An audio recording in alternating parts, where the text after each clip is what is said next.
আসসালামু আলাইকুম। Hi guys, আপনারা সবাই কেমন আছেন? আশা করি সবাই অনেক ভালো আছেন। আলহামদুলিল্লাহ আমিও অনেক ভালো আছি। আজকে চলে আসলাম আপনাদের মাঝে আরেকটি রান্নার রেসিপি। আজকে রেসিপি শোল মাছ, আলু আর লাউ দিয়ে ঝোল করব। সবাই দেখবেন এবং বলবেন রান্নাটা কেমন হয়েছে। এই তো শুরু করে দিয়েছি। ফার্স্টে পেঁয়াজ মরিচ ভেজে নিয়েছি, এবার দিয়ে দিচ্ছি গুঁড়া মশলা, হলুদের গুঁড়া, লবণ, শুকনো মরিচের গুঁড়া দিয়ে একটু ভালো করে নাড়াচাড়া করে নিচ্ছি। আপনারা আমাকে জানাবেন আমার ভিডিওটা কে কোথা থেকে দেখছেন এবং কার কাছে কেমন লাগছে। আমি এইভাবেই রান্না করি। যদি কারোর কাছে ভালো কোনো টিপস থাকে আমাকে জানাবেন। এই তো বাটা মশলাগুলো দিয়ে নিয়েছি, এখন একটু পানি দিব, দিয়ে একটু নাড়াচাড়া করব। আমার সচরাচর রান্না করতে অনেক ভালোই লাগে। আপনাদের কার কাছে কেমন লাগে আমাকে জানাবেন।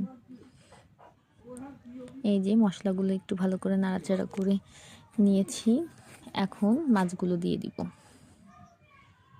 এই তো মাছগুলো দিয়ে দিচ্ছি। আমি সবসময় শোল মাছের তরকারি রান্না করার সময় শোল মাছটা একটু কষিয়ে নিয়ে রান্না করি। আর এমনিও আমাদের বাসায় কেউ ভাজা মাছ তেমন একটা খাইতে চায় না, যার কারণে এরকম মাছ কষিয়ে নিয়েই রান্না করতে হয়। এই তো মাছটা সুন্দর করে কষিয়ে নিয়ে এই তো মাছগুলো ভালো করে কষিয়ে নিয়েছি, উঠিয়ে নিয়েছি। এখন দিয়ে দিব লাউ। এই যে লাউ তরকারিটা দিয়ে দিয়েছি, এখন সুন্দর করে নাড়াচাড়া করে একটু ভালো করে কষিয়ে নেব। সুন্দর করে কষিয়ে নিয়েছি। এই তো লাউ কষানোতেই সিদ্ধ করতে হয়। কষানোতে যদি লাউ ভালোভাবে সিদ্ধ হয় তাহলে সেই লাউটা খাইতে অনেক মজা লাগে। এই তো আমার লাউটা সিদ্ধ হয়ে গেছে কষানোতেই, এখন এই ঝোলের পানি দিয়ে দিব একবারে। এই তো ঝোলের পানিটা দিয়ে দিচ্ছি, একটু নাড়াচাড়া করে নিচ্ছি। এই যে মাছগুলো ঢেলে দিলাম। আমার ভিডিওটা কেমন হয়েছে সবাই আমাকে জানাবেন। এই তো মাছটা দিয়ে একটু নাড়াচাড়া করে নিব, এবার একটু পানি দিয়ে নেব। সবাই দেখবেন এবং আমাকে বলবেন রান্নাটা কেমন হয়েছে।